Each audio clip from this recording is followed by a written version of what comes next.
day, Gordon reached the big station on the mainland to find the platform crowded. "It's a rail tour," explained his driver.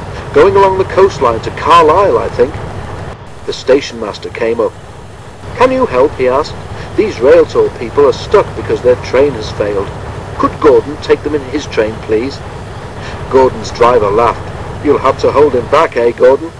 he said. "But you need the Fat Controller's permission. And what about our return train?" The Fat Controller agreed at once, and then the station master rang the shed. "What can you substitute for Gordon's Express?" he asked. "There's the high-speed train that came yesterday," they suggested. "It's only got one power car working, but it should keep the Fat Controller's timing." Philippa, she preferred Pip for short, and Emma were delighted to stand in for Gordon. Pip's cooling system was faulty, making her hot and bothered, but Emma didn't mind doing all the work. They felt honoured to visit the Fat Controller's railway. James, following a little later with a stopping train, was surprised when the signalman at the station beyond the works came up. "That high-speed diesel's failed," he said. "Go gently until you reach it, push it to the next loop, and then go round in front to pull it home." "Phew," remarked James. "But what about the express passengers? They won't want to make our stops." "Too bad," said the signalman. "Better that way than your people missing their stations."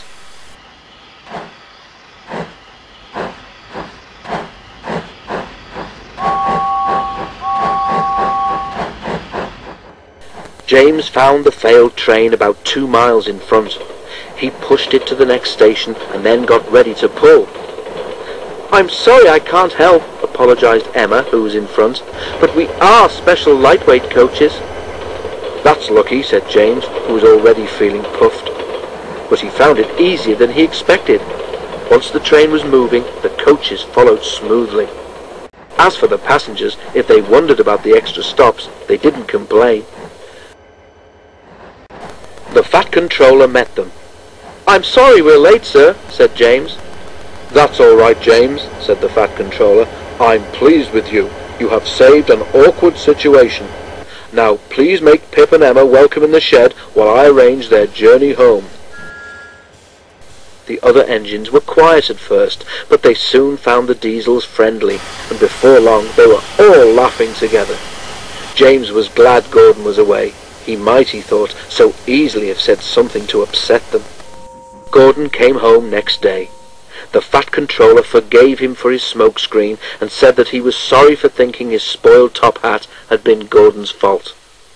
It had, he explained, been a steward emptying an ashtray from a carriage window. "Now, Gordon," he continued, "while you were in Carlisle, we borrowed a high-speed train. This has failed, and I want you to take her passengers home." He paused and smiled. "Show them how we do things, eh?" "I certainly will," promised Gordon. "Right," said Gordon's driver as they backed towards the train. "Today, Gordon, my lad, you can have the run of your life." He did too. Douglas was waiting to pull Pip and Emma home when Gordon passed. "Boop, boop, boop," whistled Gordon proudly, and with a swish and a roar he was gone. Pip and Emma watched enviously. Douglas chuckled. "Oh," he said to himself, "yon Gordon's a high-speed engine, but it's me who's pulling the high-speed train."